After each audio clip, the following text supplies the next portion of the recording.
Hi, good morning.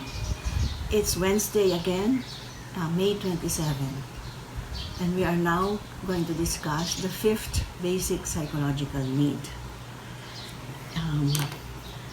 I hope you're getting more insights into your own basic needs and in the process gaining more self-compassion, which usually translates to compassion for others, which is exactly the need we are going to discuss today. The need for affiliation, the need to belong, the need to know that you're part of a family, a community, a church group, a sports group, whatever group, and you are also part of a group of friends, and that is a very basic human need. Thich Nhat Hanh, the father of mindfulness, Vietnamese monk, says it this way: the interconnectedness of all human beings is the basis of compassion.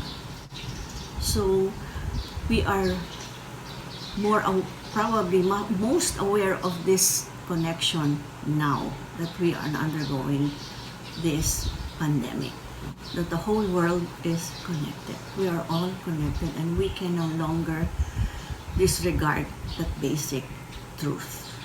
Whatever one does affects the other person. Kindness and compassion affects the other person in a very positive way. And so I think we all know this need. We feel that we need to belong to a family, a community, a group.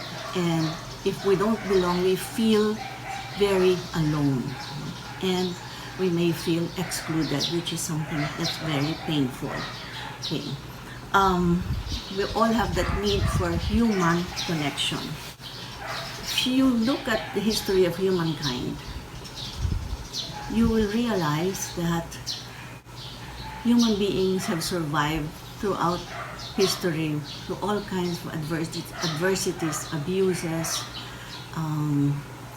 disasters, crises, etc., because they had come together, because they helped each other. And if they did not connect with each other, there will be no way that each person on his own could have survived all these adversities. So now we see that more than ever we feel and experience this need to be connected. And I can see that many ways are being done, and I can see that we all know that we feel connected and we are responsible for ourselves because we affect other people, and we are also responsible for other people, our family, our community, our neighbor, and we now feel this more maybe than ever before. So when we talk about connection, we also talk about the being included, being part of a group. We also talk about the opposite, which is exclusion. I'm just bringing this up because before this pandemic, MLAC team, my team has been working on many cases of adolescent depression. And I think it's still an epidemic even up to now, but attention has been more focused on this global crisis. I'm bringing this up because most of the time when we deal with adolescents, you know very well that this need for affiliation is most predominant during adolescence. They need their friends. In fact, they value sometimes their friends more than their family. Seems that way. But this is the stage of development where they need to belong. And one of the most painful things that have been happening in terms of bullying that's been happening in schools is what is called social exclusion. And when the adolescent feels excluded, he feels very rejected, and we have seen that is connected to the adolescent depression. So they connect with each other, but they connect maybe effectively or not effectively digitally, but that's another question because now we need to connect digitally. We have no choice. Okay, so we can see that disconnectedness is now what we are experiencing.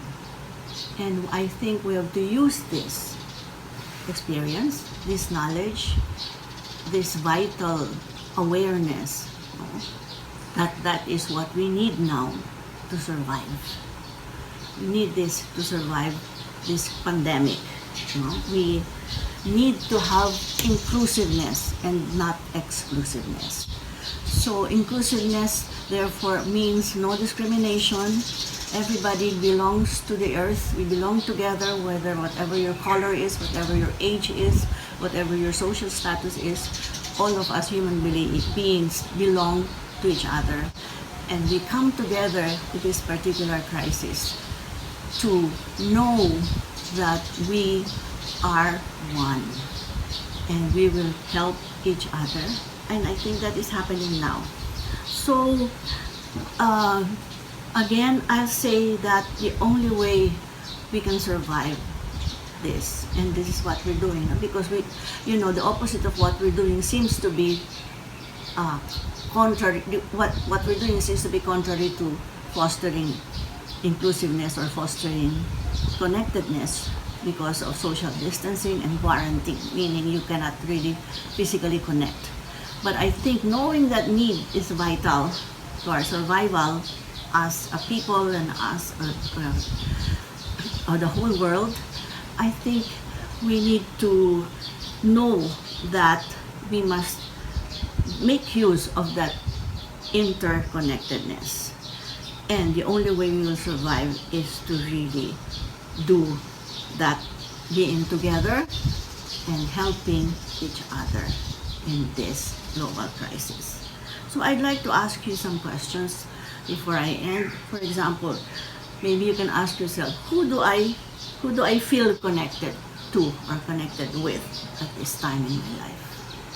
Is there anyone that I feel so deeply connected with in my family, my friends, whatever group I am with?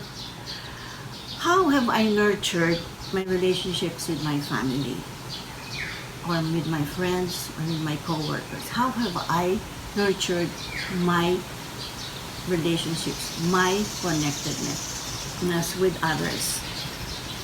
Maybe another question is, how can I reach out to others while we are in this crisis? And maybe more privately, who do I want to connect with now at this stage of my life? So I leave you with those questions to think about.